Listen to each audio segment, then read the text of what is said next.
এবং সুন্দরী পত্রীগণ পরিবেষ্টিত হয়ে মদমত্ততায় গজরাজ ধীরে ধীরে সেই সরোবরের দিকে অগ্রসর হচ্ছিলেন। কিন্তু এই আত্যান্তিকী দম্ভের কারণে তিনি অনুভব করতেই পারলেন না যে মৃত্যু স্বরূপে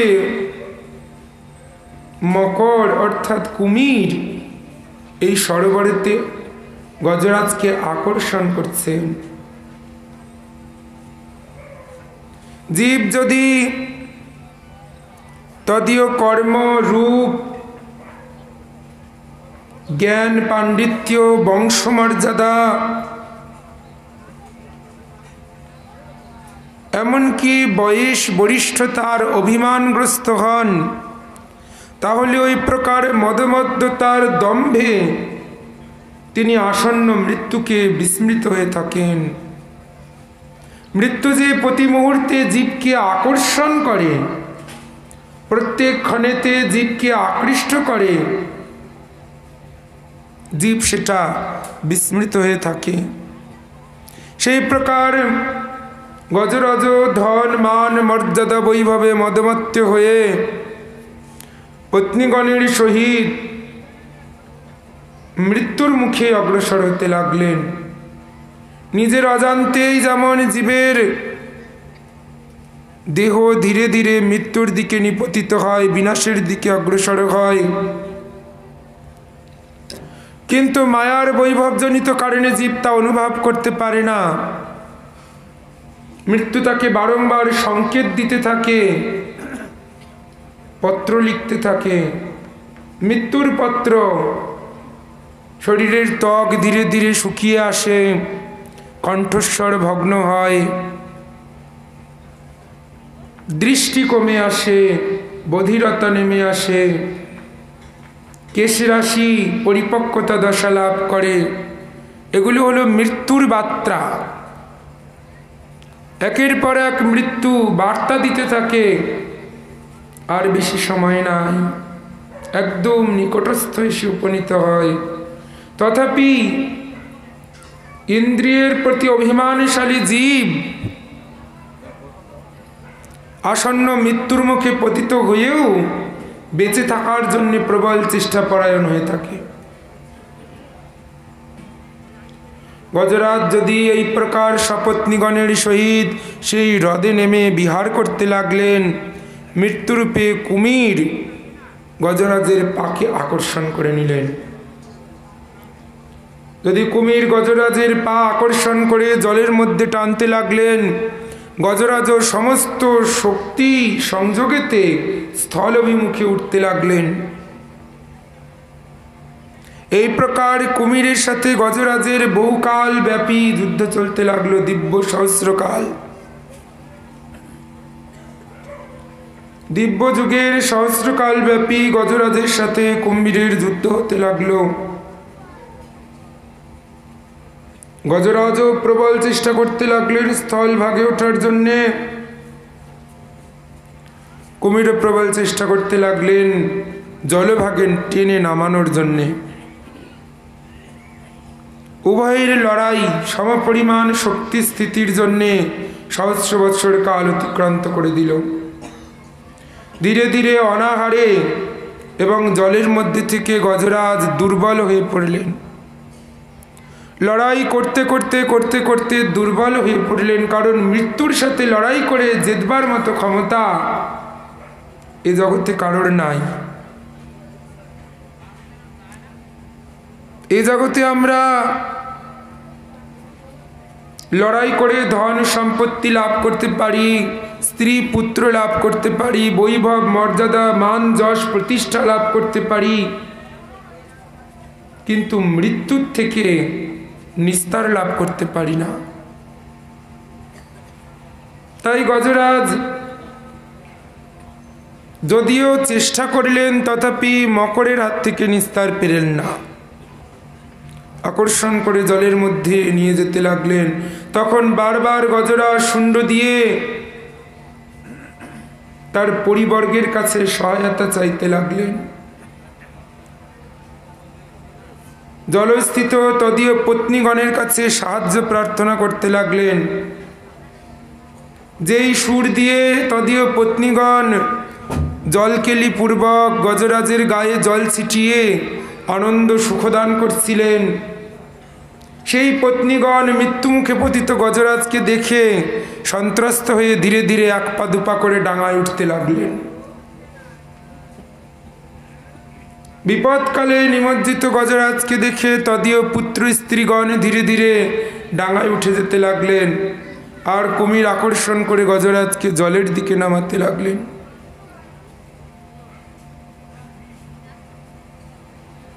জীবনের অত্যন্ত দুর্লভতম মুহূর্ত তথা যৌবনকাল।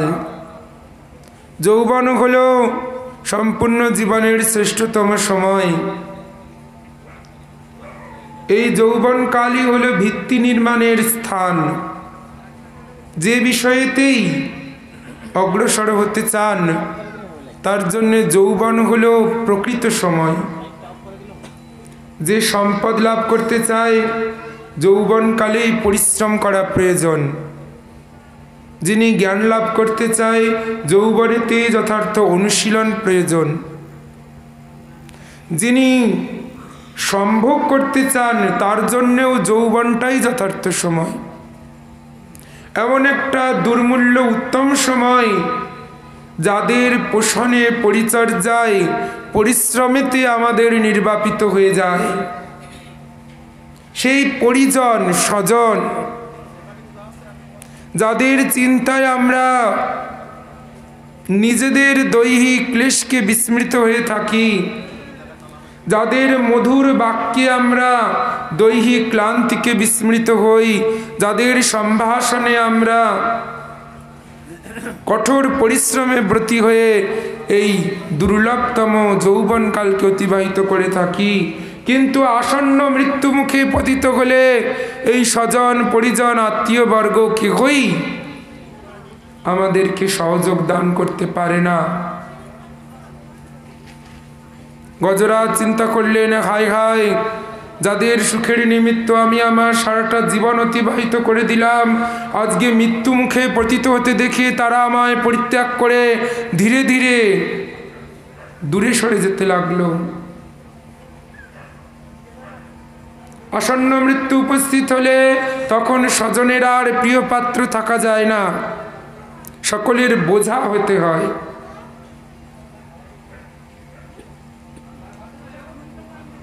সেই প্রকার পুষ্পগণকে আমরা ততক্ষণ সমাদর করি যত সময় পর্যন্ত তার গন্ধ থাকে। পুষ্প যখন শুকিয়ে যায়, গন্ধ নষ্ট হয়ে যায়, তখন আমরা তাকে ছুঁড়ে ফেলে দেই।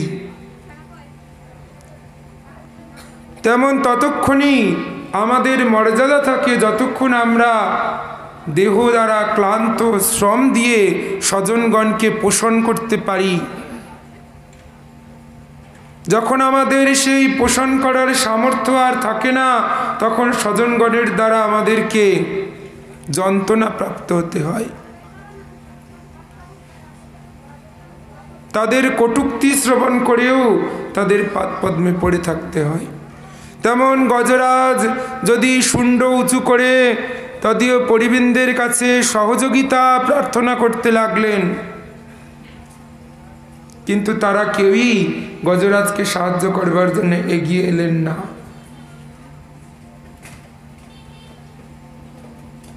প্রত্যেকের কাছেই এই একটি অন্তিম মুহূর্ত আসবেই, সবার কাছে। আজকের যৌবনের দাপটে যারা উন্মত্ততার ন্যায় ছুটছেন, তাদেরও একদিন এই সময় আসবে। তাই শ্রীমদ্ ভাগবত দেখাচ্ছেন যে এই অন্তিমতম মুহূর্ত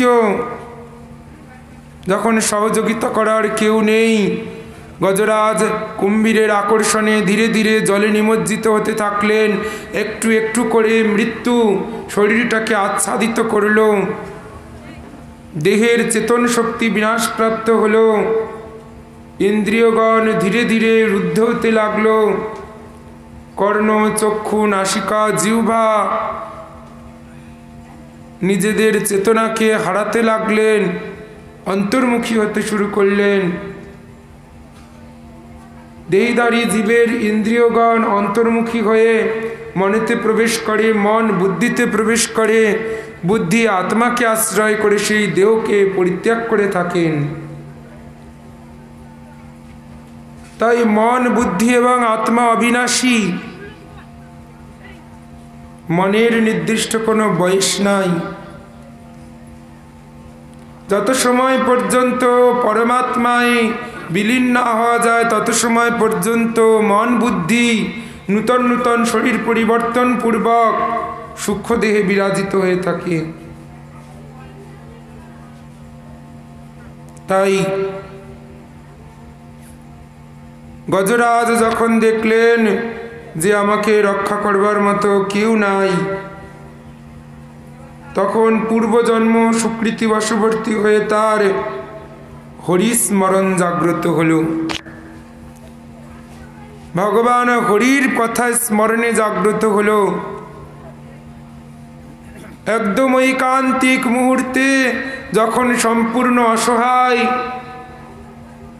আর কোনো বল নাই, লড়াই করবার মতো দৈহিক শক্তি নাই, অর্থবিত্তীয় সম্পদ নাই, রূপ সৌন্দর্যতা নাই, এমনকি পাশে কোনো সহযোগিতা করবার মতো ব্যক্তিত্ব নাই। এই প্রকার অসহায় সময় জীব কার শরণাপন্ন হবে? কার আশ্রয় প্রার্থনা করবে? তখন সম্মুখে ভাসমান একটি পদ্মফুলকে শুন্ডে ধারণ করে কোনো মতে সুরটা উঁচু করে ঊর্ধ্বলোকের দিকে তাকিয়ে অশ্রু জল প্লাবিত করে গজরাজ প্রার্থনা করতে লাগলেন। হে করুণাময় অনন্ত জীবসত্তার ঐকান্তিক আশ্রয় স্বরূপ,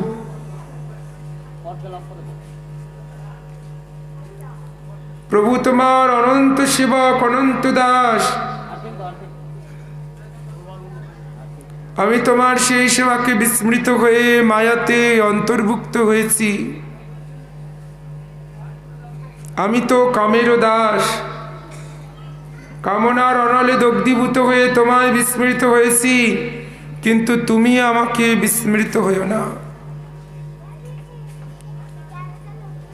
যদি কখনো মায়া ঘুমেও আমি আচ্ছাদিত হয়ে পড়ি, তথাপি তুমি আমাকে আশ্রয় থেকে চ্যুত করো না। জীবের ভূমিকা আছে ভগবানকে বিস্মৃত হয়ে যাওয়ার। জীব ভগবানকে বিস্মৃত হয়ে যেতে পারে কারণ সে ক্ষুদ্র, বদ্ধ। ক্ষুদ্রতা হেতুই তার বদ্ধতা। কিন্তু তুমি তো পূর্ণ, তুমি তো স্বতন্ত্র, তুমি তো আশ্রয়। আমি তোমায় বিস্মৃত হয়ে অনন্ত জন্মে আবদ্ধ হতে পারি, কিন্তু তুমি তো মালিক, তুমি তো আশ্রয়দাতা, তুমি আমাকে কখনো ছেড়ে দিও না। তোমার বহুজন আছে, বহু সেবক তোমার সেবা করছে। আমি যদি তোমার সেবা নাও করি, তোমার কিছু যাবে আসবে না। কিন্তু আমার দিকে চেয়ে দেখো, আমার দক্ষিণে, বামে, ঊর্ধ্বে, নিম্নে, অগ্রে, পশ্চাতে তুমি ব্যতীত আর দ্বিতীয় কোনো আশ্রয় নাই। হেন গভীরতম বিপদে কে আমায় আশ্রয় দান করবে? কে রক্ষা করবে? তুমি তো রক্ষক মোর, পালক আমার, তোমার চরণ বিনা গতি নাহি আর। তুমি সর্বজীবের একমাত্র রক্ষাকর্তা, আশ্রয়দাতা। তোমাকে ভিন্ন অপর কোনো গতি আমি সম্মুখে দেখছি না। এই প্রকার যদি কাতর রবে প্রার্থনা করতে লাগলেন, গজরাজের ঐকান্তিক প্রার্থনায় ভগবান হরি চতুর্ভুজ মূর্তি ধারণ করে গরুরের উপর আরোহণ করে সম্মুখে এসে উপনীত হলেন। ভগবানের দিব্য স্বরূপ দর্শন করে গজরাজ যদি দণ্ডবোধ করিলেন, শুণ্ডি স্থিত পুষ্প তার চরণ কমলে অর্পণ করলেন। গজরাজকে মুক্ত করবার জন্য ভগবান সুদর্শন চক্র দ্বারা চরণে লেগে থাকা কুম্ভীরকে সর্বপ্রথম বিনাশ করলেন।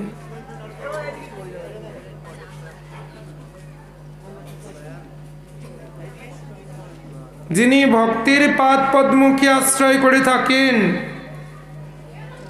ভগবান সর্বদা তাকে রক্ষা করে থাকেন। তাই গজরাজ হতে আগে কুমিরকে রক্ষা করলেন কেন না, তিনি ভাগবত ভক্তের চরণ আশ্রয় করেছিলেন। যদি সুদর্শন কুমির দেহকে বিনাশ করলেন, সঙ্গে সঙ্গে সুন্দর সুপুরুষ যক্ষমূর্তি ধারণ করে হুহু নামক যক্ষ প্রকটিত হয়ে হাত জোর করে ভগবানকে প্রণাম করে স্তুতি করে প্রদক্ষিণ করলেন। মহারাজ পরীক্ষিত জিজ্ঞেস করলেন, এই সুদর্শন চক্রের স্পর্শে কুম্ভীর কি প্রকারে এই হুহু নামক গান্ধর্ব দেহ প্রাপ্ত হল? পূর্বজন্ম কীর্তন প্রসঙ্গে বলতে লাগলেন শুকদেব গোস্বামী পাদ, হে মহারাজ, কোনো এক সময় হুহু নামক গন্ধর্ব জলে স্নান করে সদ্য ভিজে অবস্থায় জলে দাঁড়িয়ে প্রণব স্মরণকারী ঋষিপ্রবর দেবলের চরণ ধরে আকর্ষণ করেছিলেন। তাতে ঋষির ধ্যানভঙ্গ হয় এবং মন্ত্রস্খলন ঘটে থাকে। তাই অত্যন্ত কুপিত হৃদয়ে হুহু গন্ধর্বকে দেবল ঋষি অভিসম্পাদ দান করেছিলেন যে জলচর প্রাণীগণের ন্যায় পা আকর্ষণ করার বৃত্তিটা একমাত্র মকরের, যাও মকর দেহ লাভ করে থাকো। তবে কুম্ভীরের হুহুর প্রার্থনায় দেবল ঋষি তাকে পুনরায় আশীর্বাদ দান করেছিলেন, ভগবানের হস্তস্থিত সুদর্শনের স্পর্শে তুমি পুনরায় মুক্ত হয়ে আবার এই দেবদেহ ধারণ করতে সক্ষম হবে।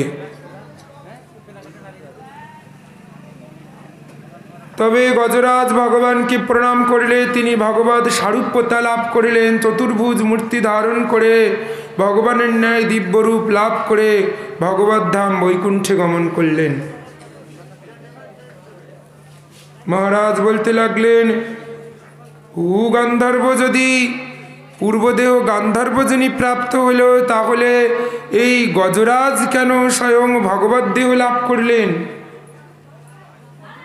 হুহু গন্ধর্ব কেন ভগবত দেহ লাভ করলেন না? তাই গজরাজের পূর্বজীবন বর্ণন প্রসঙ্গে বলতে লাগলেন, গজরাজ ছিলেন পূর্বজীবনে ধর্মপরায়ণশীল মহারাজ ইন্দ্রদুম্ন। মহারাজ ইন্দ্রদুম্ন যদি হৃদয়েতে সংকল্পপূর্বক ব্রত গ্রহণ করেছিলেন, মৌন অবস্থায় ভগবত নাম উচ্চারণ স্মরণ করছিলেন, ঠিক সেই সময় তদীয় গুরুপাদ পদ্ম অগস্ত্য ঋষি সমস্ত শিষ্যবর্গ নিয়ে ইন্দ্রদুম্নের সভায় এসে উপনীত হলেন। কিন্তু সাধনেতে অতিরিক্ত আগ্রহবশত ইন্দ্রদুম্ন গুরুদেবকে যথার্থ সম্মান প্রদর্শন করলেন না, মৌন অবস্থায় ধ্যানস্থ হয়ে রইলেন। হৃদয়ে অনুভব করলেন গুরুদেব এসেছেন, তথাপি তিনি সাধনের ভূমিকাকে অতিরিক্ততা প্রদান করে অতিরিক্ত মর্যাদা জ্ঞাপন পূর্বক গুরুপাদ পদ্মে অপরাধ করে বসলেন। গোস্বামীপাদ যাকে বলছেন নিয়ম আগ্রহ,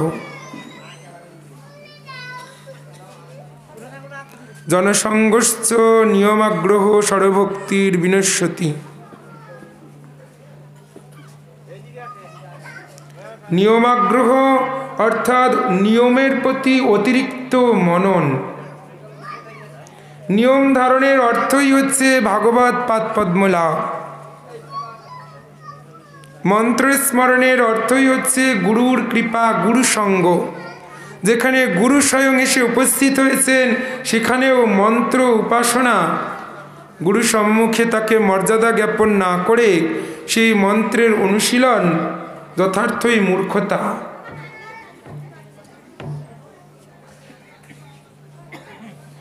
অগস্ত্য ঋষি বললেন, আরে মূঢ়, বুদ্ধিহীন, শরীর যেমন বৃহৎ থাকা সত্ত্বেও হাতির মস্তকে বুদ্ধি থাকে না। শরীরের অনুসারে যদি হাতির মাথায় বুদ্ধি দেওয়া হতো তাহলে হাতি সর্বশ্রেষ্ঠ বুদ্ধিমান জীব হতো, তাই না? কিন্তু এত বৃহৎ শরীর থাকা সত্ত্বেও হাতির মাথায় বুদ্ধি নাই। তাই তুমি এত বৃহৎ পদে অধিষ্ঠিত থেকেও তোমার মাথায় যথার্থ বুদ্ধি নাই।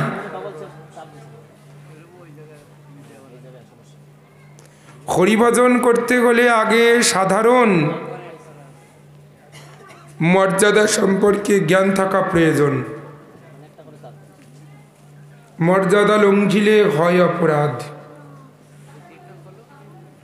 সংকটকাল উপস্থিত হলে কি করতে হবে, কোনটা ধর্মসঙ্গত হবে, সেটা বিচার করবার জন্য একটা জ্ঞান হৃদয়ে থাকা প্রয়োজন।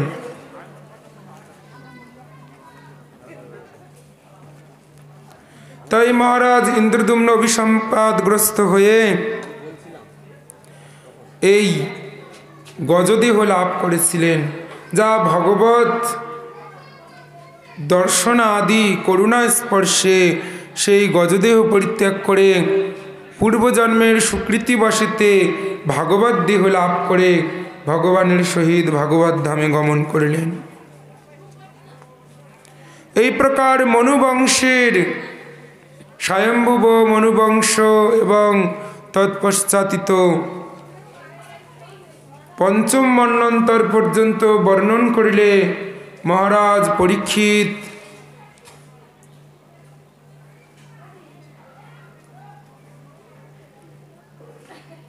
শুকদেব গোস্বামী পাদের কাছে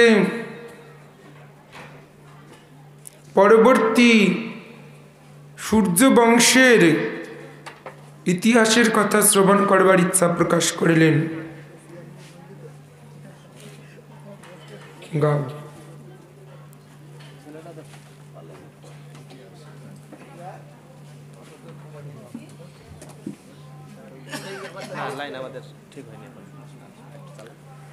সূর্যবংশের ইতিহাস যদি বর্ণন করতে শুরু করিলেন, ব্রহ্মার পুত্র মারিচ, মারিচের পুত্র দাক্ষায়ণী, তার পুত্র কাশ্যপ, কাশ্যপ থেকে অদিতির গর্ভে দেবগণ আবির্ভূত হয়েছিলেন। সেই দেবগণের মধ্যে অন্যতম হলেন সূর্যদেব। সূর্যদেব সংজ্ঞাকে আশ্রয় করে শ্রাদ্ধদেব নামক মনুকে প্রকট করেছিলেন। শ্রাদ্ধদেব শ্রদ্ধা নামক স্ত্রীর গর্ভে ইলা নামক পুত্রকে প্রকট করেছিলেন। ইলা হতে পুরুরবা, পুরুরবা হতে এই বংশ পরম্পরাক্রমে বৃদ্ধিপ্রাপ্ত হয়েছিল। যে বংশে মহান মহিমাশীল রাজা নভক অবতীর্ণ হয়েছিলেন। মহারাজ নভক ছিলেন শ্রাদ্ধদেবের অন্যতম পুত্র। নভকের রাজত্বকাল উপনীত হলে ধর্মের সহিত তিনি রাজ্য পরিচালনা করতে লাগলেন। করতে করতে যদি দেখলেন তার অন্তিম মুহূর্তে সে উপনীত হয়েছে, তবে তিনি তার পুত্রগণকে স্বীয় সম্পত্তি বন্টন করে দিলেন, ভাগ করে দিলেন। কিন্তু তার কনিষ্ঠ পুত্র ছিল নাভগ। নাভগ তখন গুরু আশ্রমেতে দীক্ষাগ্রহণ পূর্বক ব্রহ্মচর্য জীবন অনুশীলন করছিলেন। তার জ্যেষ্ঠ ভ্রাতাগণ মনে করলেন যে নাভগ বোধহয় সংসারেতে আর গৃহস্থ ধর্ম পালন করবেন না, তাই তার যথার্থ ভাগকে না রেখেই নিজেদের ভাগ নিজেরা নিয়ে নিলেন। যখন গুরুকুল থেকে ফিরে আসলেন নাভগ, তখন পিতার কাছে এসে বললেন, হে পিতা, আপনি সমস্ত জ্যেষ্ঠ ভ্রাতাদেরকে নিজের সম্পত্তি দান করিলেন, তবে আমার ভাগের সম্পত্তি আমায় দিন। নভক বললেন, তোমার জ্যেষ্ঠ ভ্রাতাদের কাছে তুমি তা প্রার্থনা করো। জ্যেষ্ঠ ভ্রাতাদের কাছে গিয়ে বললেন যে, হে ভ্রাতাগণ, আমার অনুপস্থিতিতে আপনারা পিতার সব সম্পত্তি বন্টন করে নিয়েছেন, এখন আমি পুনরায় প্রত্যাবর্তন করেছি, আমাকে সেই সম্পত্তি দিন। তার জ্যেষ্ঠ ভ্রাতারা বিচার করে বললেন, দেখো কনিষ্ঠ, আমরা পিতার সব সম্পত্তিকেই তো বন্টন করেছি, শুধু একটা সম্পত্তি আছে, সেটা হলো আমাদের পিতা, সেই পিতারূপ সম্পত্তি আমরা তোমাকে দান করলাম। নাভকের কাছে এই প্রকার কথা বললে নাভক পিতাকে এসে জানালেন, পিতা, জ্যেষ্ঠগণ আমাকে পিতৃরূপ ধন দান করেছে। নভক বিচার করে বললেন, বুঝেছি, তোমার জ্যেষ্ঠগণ তোমাকে সম্পত্তি হতে বঞ্চিত করবার প্রয়াসে এই কথা বলেছেন। আমি অচল, মৃত্যু আসন্ন মুখযাত্রী, আমি তোমার কোনো উপকারে লাগবো না সত্য, তবে যদি আমাকেই দান করে থাকে আমি নির্দেশ দিচ্ছি, যাও। উত্তর মার্গে বশিষ্ঠ আদি ঋষিগণ একত্রিত হয়ে যজ্ঞ করছে, তাদের যজ্ঞশালায় গমন করে সামবেদীয় মন্ত্র পাঠ করে তাদের যজ্ঞ পূর্ণ হতে সাহায্য করো।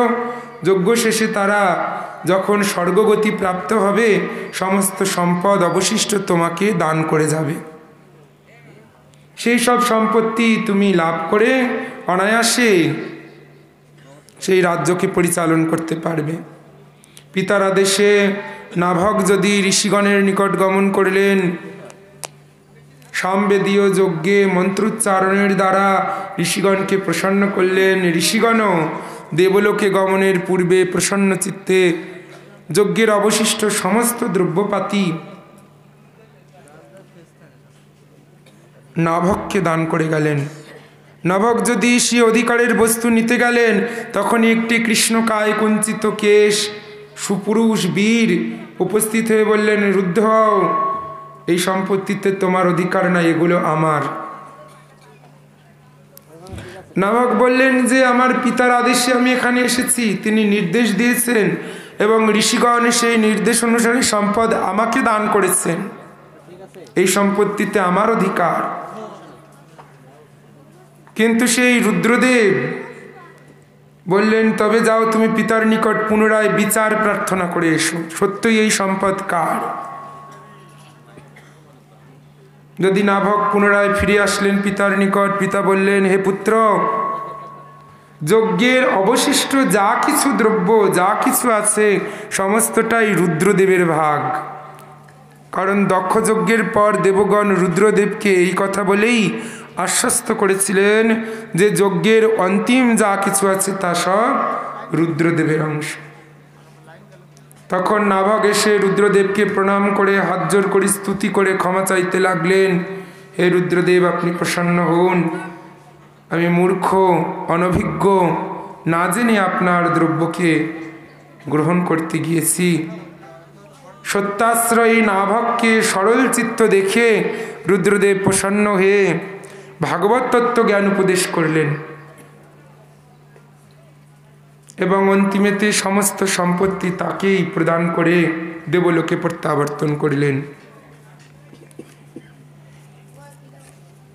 এই নাভকের ঔরসতেই আবির্ভূত হয়েছিলেন মহারাজ অম্বরীশ, যিনি বাল্যকাল হতেই সংযত ইন্দ্রিয়, বাল্যকাল হতেই যার ইন্দ্রিয়ের চঞ্চলতা ছিল না, স্থির সংযত ইন্দ্রিয়, শান্ত স্বভাব, সাধারণ বালকের মতো খেলাধুলা করতেন না, গম্ভীর, এবং তার সর্বাঙ্গের একটি দিব্য ভাব প্রকাশিত হয়েছিল। হরিপাদ পদ্মের অনুধ্যান, স্মরণ, কীর্তন, শ্রবণ করতে করতে মহারাজ অম্বরীশ হরিকেই সর্বস্ব জ্ঞানে হৃদয়ে অনুধাবন করেছিলেন। পিতারা বর্তমানে সমস্ত সাম্রাজ্যের আধিপত্য লাভ করে মহারাজ অম্বরীশ এই পৃথিবী মণ্ডলকে সামান্য একটি কাদার দলার ন্যায় জ্ঞান করে রাজ্য পরিচালনা করতে লাগলেন। অনন্ত ঐশ্বর্য, বিভূতি, মান, যশ, প্রতিষ্ঠা তাকে স্পর্শ করতে পারল না। যেহেতু অম্বরীশের হৃদয়ে হরিভক্তি সম্পূর্ণরূপে পরিস্ফুটিত হয়েছিল, তাই এই সম্পদ, বৈভব, মান, যশ, অর্থ সম্পদ, বৃত্ত আদি তাকে এতটুকু বিচলিত করতে পারলেন না। ভাগবত পাদ পদ্মে যার দৃঢ় শ্রদ্ধা এবং নিষ্ঠা জাগ্রত হয়ে থাকে, দৈব মায়া তাকে কখনোই আকর্ষণ করতে পারে না।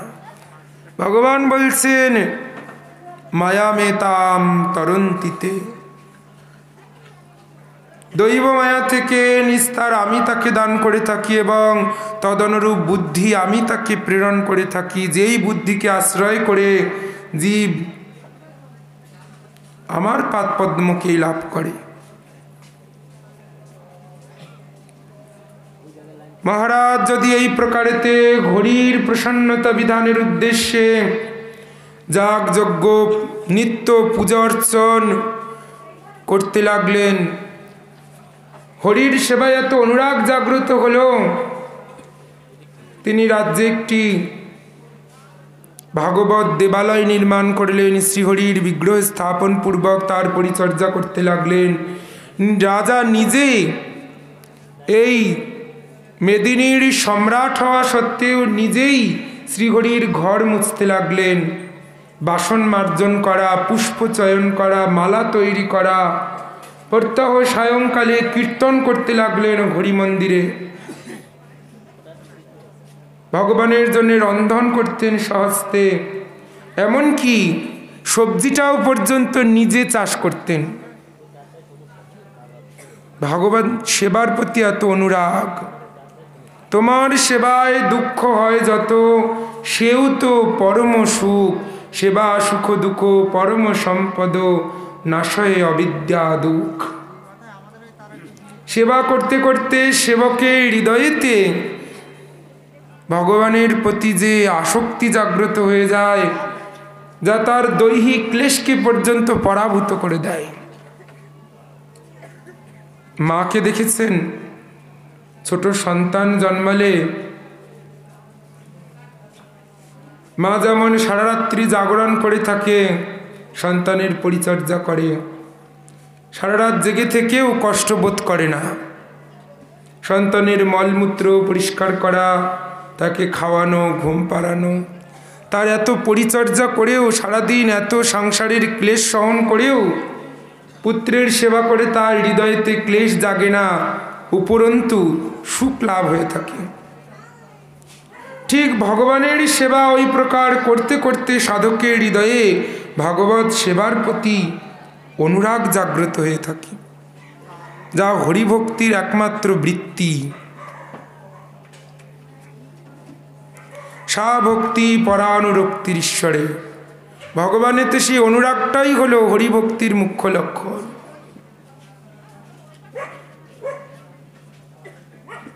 ভগবানের পরিচর্যা করতে করতে যে পূর্ব ইতিহাসকে পর্যন্ত বিস্মৃত হয়ে যায়। পূর্ব ইতিহাস ভুলিনি সকল, পেয়ে সেবা সুখ মনে, তুমি তো আমার আমি তো তোমার, কি কাজ অপর ধনে। আর সমস্ত বস্তু তার কাছে বাহ্যিক বোধ হয়ে থাকে। ভগবান আর তার সাধন ব্যতীত, তার সেবা ব্যতীত সাধকের কাছে অন্য কোনো বস্তুই সুখকর বলে জ্ঞান হয় না। এই প্রকার সমস্ত ইন্দ্রিয়ের দ্বারা অম্বরীশ মহারাজ ভগবানের পরিচর্যা করতে লাগলেন। হাত দিয়ে ভগবানের মন্দির মার্জন, পুষ্পমালা তৈরি করা, শৃঙ্গার, অভিষেক, অর্চন, পূজন, রন্ধন আদি সেবাকার্য, পদোদ্বয় দ্বারা শ্রীমন্দির পরিক্রমা, জিহ্বা দ্বারা মহাপ্রসাদ আস্বাদন, হরিনাম কীর্তন, নাসা দ্বারা হরিপাদ পদ্মের তুলসিয়া ঘ্রাণ, নেত্র দ্বারা ভগবানের মাধুর্য দর্শন, সর্বাঙ্গ দিয়ে ভগবান হরির পরিচর্যা করতে লাগলেন। হরিকে প্রসন্ন করবার জন্য তিনি বিষ্ণুব্রত তথা হরিবাসর একাদশী পালন করতে লাগলেন। শুধু তিনি একা নয়, দাদামা বাজিয়ে সারা রাজ্যে ঘোষণা করে দিলেন, একাদশীর দিবসে কেউ জলপান করতে পারবে না। একাদশী তিথিতে যে জলপান করবে তাকে মৃত্যুদণ্ড দেওয়া হবে। মহারাজের প্রভাবে সমস্ত রাজ্যবাসী একাদশী ব্রত পালন করতে লাগলেন জলবিহীন। এমনকি পশু পক্ষীগণ, মহারাজের রাজ্যের যে সমস্ত ঘোড়া, হাতি, সৈন্য, সকলেই একাদশীর দিনকে নির্জলা ব্রত পালন করতে থাকলেন। এই প্রকার উত্তমা ভক্তি নির্ভরতার সহিত একাদশী পালন করতে করতে তার হৃদয় সমুজ্জ্বলিত হল, ভগবানের প্রতি অনুরাগ জাগ্রত হল। আসক্তি শূন্য হয়ে তিনি ভগবানের প্রসন্নতার জন্য রাজকার্য করতে লাগলেন। কোনো একদিন একাদশীর ব্রত পালনের জন্যে সময়কাল উপস্থিত হলে তিনি স্নানপূর্বক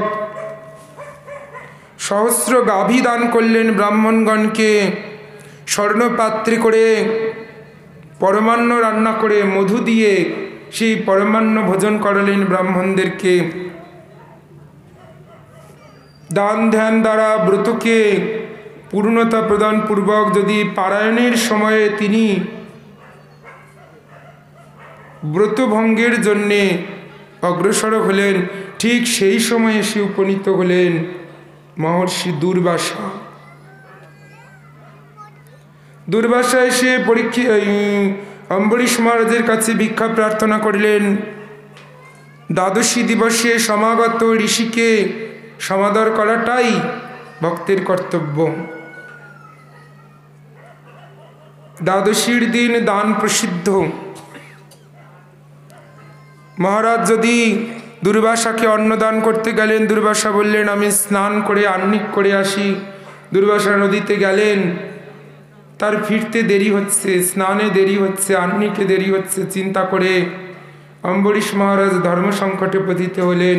একদিকে একাদশীর ব্রত তথা পারায়ণ বিধি, অন্যদিকে বৈষ্ণব সেবা, গুরু বৈষ্ণব তথা ভগবত অভিন্ন মূর্তি দ্বাদশীর দিন উপনীত হয়েছে, সেই বৈষ্ণব উল্লঙ্ঘন কি করবেন? একাদশীর পারায়ণ করলে বৈষ্ণব অপরাধ আবির্ভূত হবে। বৈষ্ণবকে ভোজন না করে ভোজন করা অপরাধ। আবার বৈষ্ণবের জন্য অপেক্ষা করে থাকলে একাদশীর পারণ অতিক্রান্ত হলে একাদশী বিনাশপ্রাপ্ত হয়ে যাবে। যারা একাদশী ব্রত পালন করেন জেনে রাখুন, পারায়ণের সময়ের মধ্যেই পারায়ণ করতে হবে। পারায়ণের সময়কে উল্লঙ্ঘন করা যাবে না। যদি আপনারা নির্জলা ব্রত ধারণ করে থেকে যথার্থ পারায়ণের সময় পারায়ণ না করেন, তাহলে আবার 15 দিন পর্যন্ত নির্জলাই থাকতে হবে। 15 দিন পর গিয়ে আবার একাদশী আসলে তার পরের পারায়ণেতে গিয়ে ব্রতভঙ্গ করতে হবে, আর নচেত ব্রত নষ্ট হয়ে যাবে, একাদশী ব্রত থাকবে না। একাদশীর পারায়ণেতে পারায়ণ না করা আর একাদশীর দিন অন্ন ভোজন করা একই পরিমাণ ফল।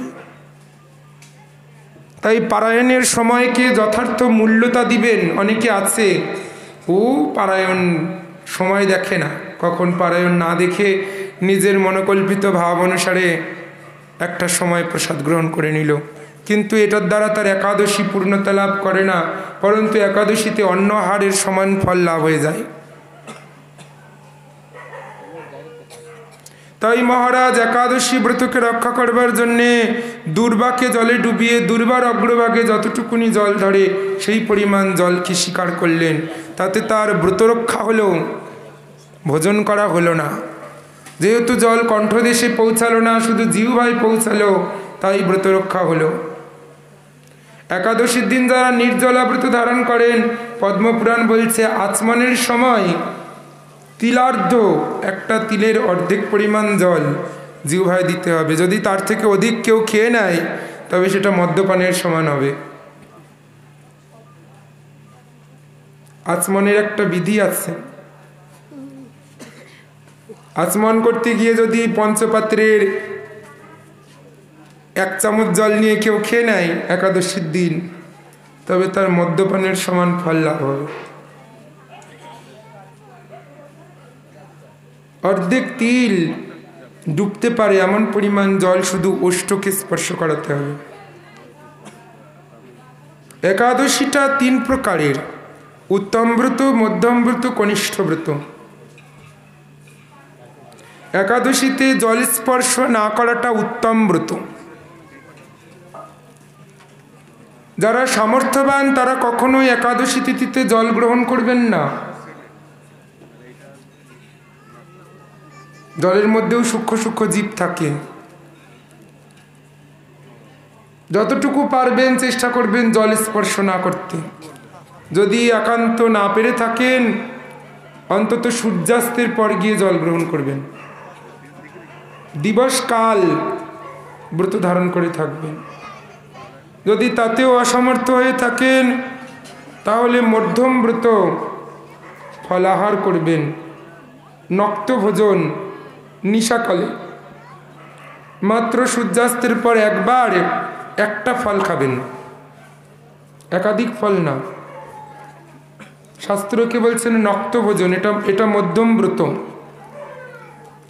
একাদশী তিথিতে সারাদিন উপবাস থেকে সন্ধ্যাকালেতে যে কোনো একটা ফল গ্রহণ করা, এটা মধ্যম ব্রত। আর যদি তাতেও অসমর্থ হয়ে থাকেন অন্তত পক্ষে পঞ্চশস্যজাত কোনো বীজ জাতীয় দ্রব্য গ্রহণ করবেন না, শাস্ত্র বলছে। হ্যাঁ, এটা যদি শাস্ত্র বলল, তবে আমরা আমাদের মনের মতো ফুলকপি, বাঁধাকপি, মহারাজ ফুলকপিটা তো ফুল, খেলে দোষ নাই, কুটোর আটায় মাখিয়ে পকোড়া ভেজে খেতে লাগলাম। শাস্ত্র যদি বলে দিল, এটা ভাবতে অবাক লাগে বা আমার বলতেও বিস্ময় লাগে যে আমরা হাতে বাজারের ব্যাগ নিয়ে, দাদা কোথায় যাচ্ছেন, প্রভু কোথায় যাচ্ছেন, কাল তো একাদশী তাই একটু বাজার করতে যাচ্ছি। একাদশীর জন্য আমরা আবার বাজার করতে যাই আলাদা। মানে শাস্ত্র যেগুলো বলেছে, শাস্ত্রের হাত থেকে কি করে বেঁচে থাকা যায় সেই উপায় বার করে আমরা আমাদের মতো ভোজন করতে থাকি। বলি, মুখে বলি অনুকল্প, কিন্তু সেটা আর অনুপরিমাণে থাকে না, যথার্থ ভোজন হয়ে যায়। মহারাজ আমরা পরিশ্রম করি, অমুক করি, তমুক করি, কি আছে? মেয়ের বাড়ি জামাইয়ের বাড়ি বেড়াতে গেলে তো একটা দিন আপনারা কাজ করেন না, তাতে তো আপনারা ভিখারি হয়ে রাস্তায় পড়ে থাকেন না। তাহলে নয় হরিব্রত পালনের জন্য একটা দিন কাজে যাবেন না, বাড়ি বসে হরিনাম করবেন। একাদশীর দিন কেউ কাজে যাবেন না, ঘরে বসে হরিনাম করবেন। তাতে যদি আপনাদের এতখানি লোকসানও হয়ে যায়, সেই লোকসানটাকে ভগবত প্রসন্নতার জন্য স্বীকার করে নেবেন। 15 দিন ধরে তো আপনারা ইন্দ্রিয়ের দাসত্ব করেন। চোখ যা বলে তাই দেখেন, কান যা বলে তাই শোনেন, মুখ যা চায় তাই খান। অন্তত একটা দিন ইন্দ্রিয়গণকে দাপটের সহিত শাসন করুন। আমি যা বলবো তোমাকে তাই শুনতে হবে, আমি তোমার দাস না, তুমি আমার বাড়ির চাকর, তাই আমি যা বলবো তোমাকে তাই শুনতে হবে। আজকের হরিনাম ছাড়া অন্য কিছু বলা যাবে না, হরিনামামৃত পান ছাড়া জল পান করা যাবে না, হরির চিন্তা ব্যতীত অন্য কথা ভাবা যাবে না, হরি কথা ব্যতীত অন্য কিছু শোনা যাবে না। শুধুমাত্র ভাত রুটি খেলাম না, ইঁচড় রান্না করে খেলাম। যত রকমের সবজি আছে যেগুলোর উল্লেখ করে দেয়নি শাস্ত্র, সেই সমস্ত রান্না করে বানিয়ে খেতে লাগলাম। কোথায় যেন আমি একাদশীর দিন পাঠিয়ে গেছি, তারা শুকনো লঙ্কা ফোড়ন দিয়ে রান্না করছে, কি ঝাঁজ, আমি হরি কথা বলতে পারছি না।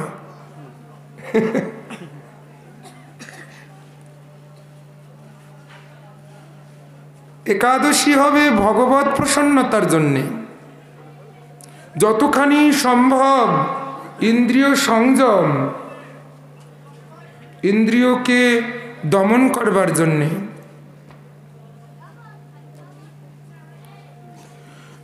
মহারাজ যদি এক বিন্দু মাত্র জল গ্রহণ করে পারায়ণ করলেন, ফিরে এসে দুর্বাসা অত্যন্ত কোপ করতে লাগলেন। হ্যাঁ, আমি তোমার দ্বারে অতিথি, তুমি অতিথিকে উল্লঙ্ঘন করেছো, অতিথির অমর্যাদা করেছো। ভীষণ দৃপ্ততার সহিত গর্জন করতে লাগলেন। ক্রোধে সর্বাঙ্গ কম্পমান হলো। জটা থেকে কৃত্যা নামক অগ্নিকে উৎপন্ন করে দিলেন। যদি সেই জটা ভূমিষ্ঠ হয়ে মাত্র কৃত্যা অগ্নি আবির্ভূত হয়ে এই অগ্নি অম্বরীশ মহারাজকে দহন করবার জন্য ছুটে গেল। মহারাজ অম্বরীশ ভগবত নির্ভরশীল, যিনি ধর্মাশ্রয়ে থাকেন তার ভয় নাই। ধর্মকে যিনি আশ্রয় করে থাকেন, ধর্ম কখনো তাকে ত্যাগ করে না, অন্তিম মুহূর্ত পর্যন্ত তাকে আশ্রয় দিয়ে থাকে। যদি মহারাজ হাত জোর করে ভগবত স্মরণ করে দাঁড়িয়ে রইলেন, তবে ভাগবত ভক্তের একমাত্র রক্ষাকারী, আশ্রয়দানকারী সুদর্শন চক্র এসে উপনীত হয়ে গেলেন। প্রজ্বলিত কোটি সূর্যের ন্যায় প্রভাব সমন্বিত সুদর্শন চক্র তেজ বিকিরণ করতে করতে মহারাজের মস্তক দেশে এসে ঘুরতে লাগলেন। সেই সুদর্শনের তেজেতে কৃত্যা অগ্নি বিলীন হয়ে গেলেন। তবে সুদর্শন এবার ধাওয়া করিলেন কোথায়? বৈষ্ণব অপরাধী দুর্বাসার পশ্চাতে। দুর্বাসা দেখলেন, ওরে বাপরে, প্রজ্বলিত অগ্নি কোথা থেকে ছুটে আসছে আমার দিকে, জ্বলন্ত অগ্নি পিণ্ড ধেয়ে আসছে। কি এই অগ্নি? সন্ত্রস্ত হয়ে ছুটতে লাগলেন। জনপদ অতিক্রম করে, বন অরণ্য অতিক্রম করে, গিরিকন্দর অতিক্রম করে ছুটতে ছুটতে ছুটতে ছুটতে ব্রহ্মলোকের দরজায় এসে উপনীত হয়ে গেলেন। সুদর্শন ছোটাতে ছোটাতে দুর্বাসাকে ব্রহ্মলোকে নিয়ে চলে গেলেন। দুর্বাসা চিৎকার করে, রোদন করে, কাঁদতে কাঁদতে ডাকতে লাগলেন, পিতা, হে পিতা, আমাকে রক্ষা করুন, রক্ষা করুন। কোথা হতে এই অগ্নি এসে উপনীত হলো, এর হাত থেকে আমাকে রক্ষা করুন। ব্রহ্মা তাকিয়ে দেখলেন, এ সাধারণ অগ্নি নয়, প্রজ্বলিত সুদর্শন। বললেন, ওরে বাপরে, সুদর্শনের থেকে তো আমি তোমায় রক্ষা করতে পারবো না। সুদর্শন আমার কথা শুনবে না, সুদর্শন আমার হাতের অস্ত্র না। সুদর্শন ভাগবত ভক্তের সম্পদ, ভাগবত ভক্তের আশ্রয়দাতা, রক্ষাকারী। তাই ভক্তপ্রবর মহাদেবের নিকট গমন করো কৈলাসে, যদি সুদর্শন তার কথা শ্রবণ করে।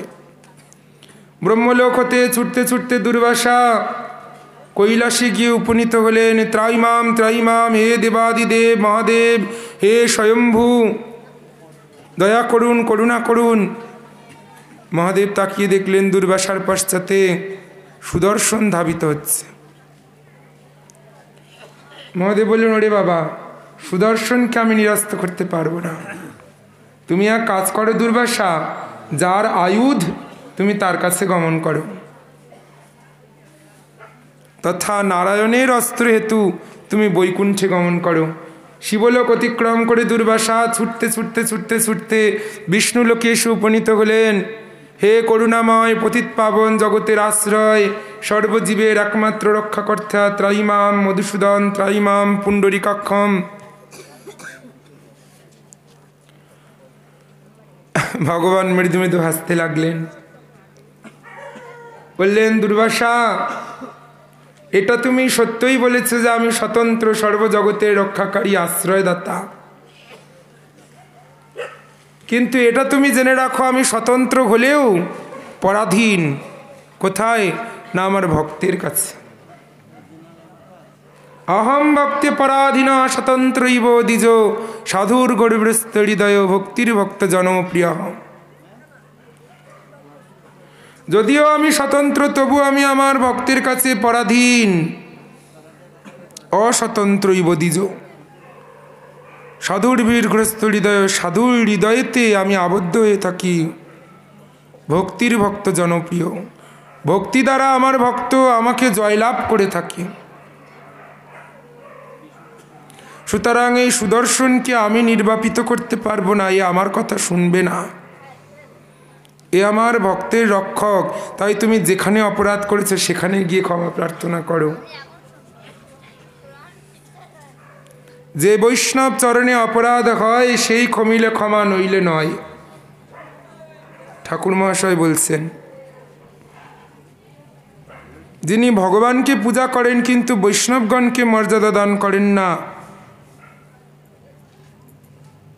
তিনি কখনো ভগবত ভক্ত নন। পদ্মপুরাণ বলছেন, নশ ভাগবত গিয় কেবলম দাম্ভিক স্মৃত। সে একটা পাষণ্ড দাম্ভিক, সে কখনো ভক্ত নয়। কে? অর্চেত্যাতু গোবিন্দম তদিয়নম না সমর্চয়েত য।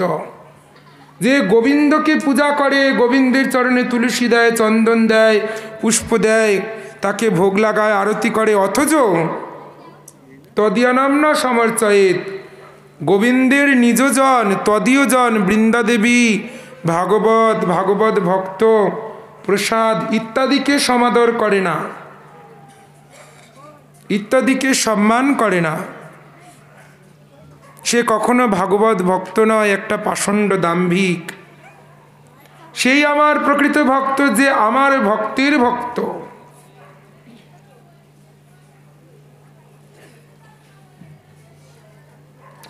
তাহলে তুমি বলে দাও, কে তোমার ভক্ত, কে তোমার দাস, আমরা আর তাদেরকে অসম্মান করব না, তাই কি না? ভগবান বললেন, বিশ্বে আছে যত সবে মোর দাস, এ থেকে যে পরিহাসে তার হয় সর্বনাশ।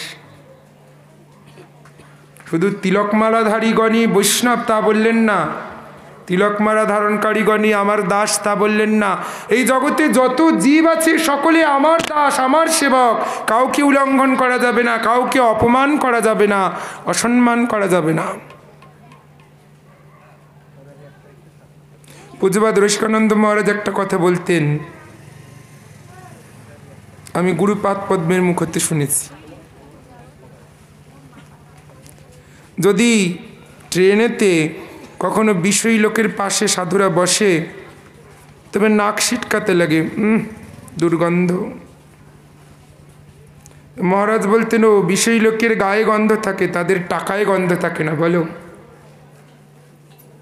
তাদের অর্থ দ্বারাই তো, তাদের সম্পদ দ্বারাই তো আশ্রম পরিচালিত হয়। কোনো এক সময় চাতুর সম্প্রদায়ের অন্যতম নির্বাক সম্প্রদায়ে কাঠিয়া বাবা,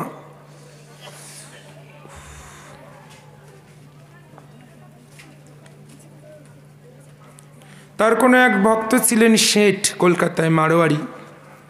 বছরে একবার গুরু পূর্ণিমায় গুরুদেবের নিকট পুষ্পাঞ্জলি দিতে যেতেন। অনেক ধন সম্পদ অর্থবৃত্ত নিয়ে গুরুদেবের চরণে পুষ্পাঞ্জলি দিয়ে রেখেছেন, প্রণাম করেছেন। গুরুদেব বলছেন, বাবা তুমি কুশলে আছো তো? হ্যাঁ। তোমার ভজন কুশল তো? বলছেন, গুরুদেব ভজনের কথা কি বলবো, কলকাতায় থাকি, লোকগুলো সব অমেধ্যভোজী, মাছ মাংস খায়, শঙ্খ ঘণ্টা সহ্য করতে পারে না, ঝগড়া করে সব। এই কথা শুনে বাবাজি মহারাজ খুব দুঃখ পেলেন। বলছেন, ওরে মূঢ়, তুমি কোনোদিন অমেধ্য ভোজন করনি? তুমি কোনোদিন অমেধ্য ভোজন করনি? তুমি কোনোদিন ভ্রষ্টাচার করনি? বলছে, হ্যাঁ সে তো আমি আগে করেছি, এখন তো সদ্গুরুর চরণাশ্রয় করেছি, এখন তো সাধু হয়েছি। ওরা সব অসাধু, আমি তো সাধু হয়েছি। এখন তো আমি সাধু হয়েছি, আর ওরা তো সব অসাধু। এখন তো আর আমি অমেধ্য ভোজন করি না, এখন তো আর আমি ভ্রষ্টাচার করি না। ওরাও করবে না, ওরাও একটা না একটা জন্মে, একটা না একটা দিন ভগবত পাদপদ্ম লাভ করবে, সদ্গুরুর চরণ লাভ করবে। বাজারে যদি আপনারা আম কিনতে যান,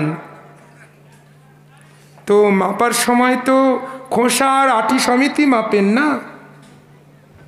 দাম দিতে হলে খোসা এবং আটি উভয়ের দামই তো দেন না। আম কিনতে গেলে যেমন আটি খোসার দাম দিতে হয়, তেমনি ভগবানকে পেতে হলে ভগবানের ব্রহ্মাণ্ড ধরে সমস্ত জীবকেই প্রীতি করতে হয়।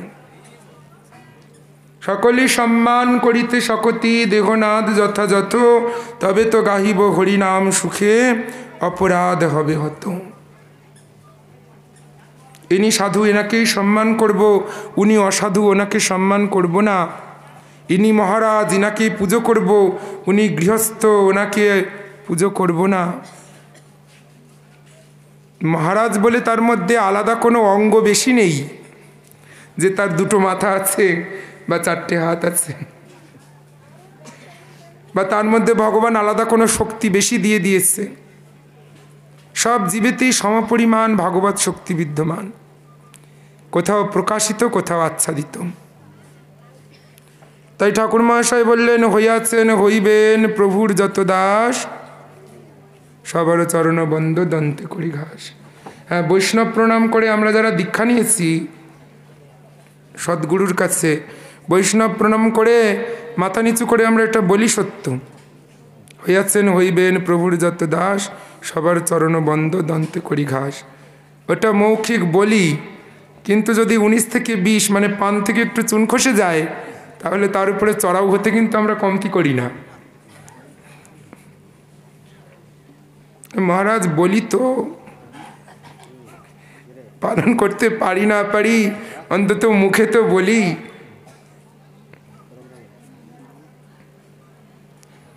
যা পালন না করতে পারা যায় সেটাকে মুখে বলতে নাই। আমাদের গুরু মহারাজ বলেন যে ফোন করে, হ্যাঁ মহারাজ দণ্ডবত, যদি আমরা দণ্ডবত না করি, ফোনটা কানে ধরে আছি, দণ্ডবত তো করছি না, সামান্য হাত জোর করে প্রণামও করছি না, তাহলে তাকে মৌখিক আমরা বলে দেই কি করে মহারাজ দণ্ডবত? তাহলে এটা কপটতা, একটা অপরাধ। যদি আমরা দণ্ডবত প্রণাম করি তবে বলতে পারবো যে হ্যাঁ প্রভু দণ্ডবত বা মহারাজ দণ্ডবত। কিন্তু দণ্ডবত না করেই ফোনে সাইকেল চালাতে চালাতে বলে দিলাম হ্যাঁ মহারাজ দণ্ডবত, দণ্ডবত করছি না, সাইকেল চালাচ্ছি, তথাপি বলে দিলাম মহারাজ দণ্ডবত, তাহলে এটা একটা অপরাধ, যথার্থই দোষ। যেটা করতে হবে তা কায় মন এবং বাক্য একসাথে করতে হবে। মুখে যেটা বলতে হবে, শরীরে সেটা পালন করতে হবে, এবং মনের দ্বারা যথার্থ স্মরণে যুক্ত থাকতে হবে, তবেই সেই সাধনটার যথার্থ ফল লাভ হবে।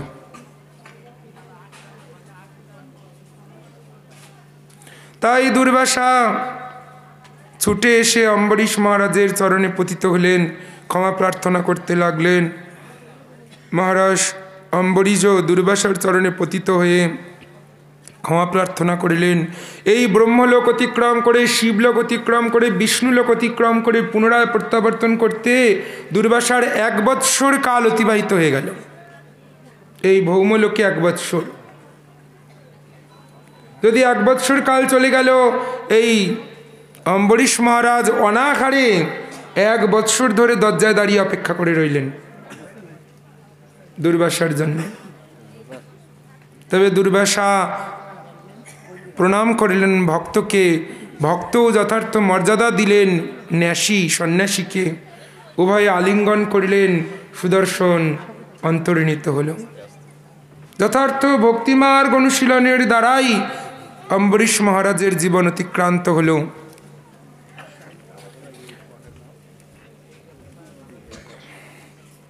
এই প্রকারে ভাগবত ভক্তির আদর্শমণ্ডিত চরিত্র অম্বরীশ মহারাজের জীবনেতে প্রতিফলিত হল। করো কীর্তন। খুব মাথা যন্ত্রণা করছে।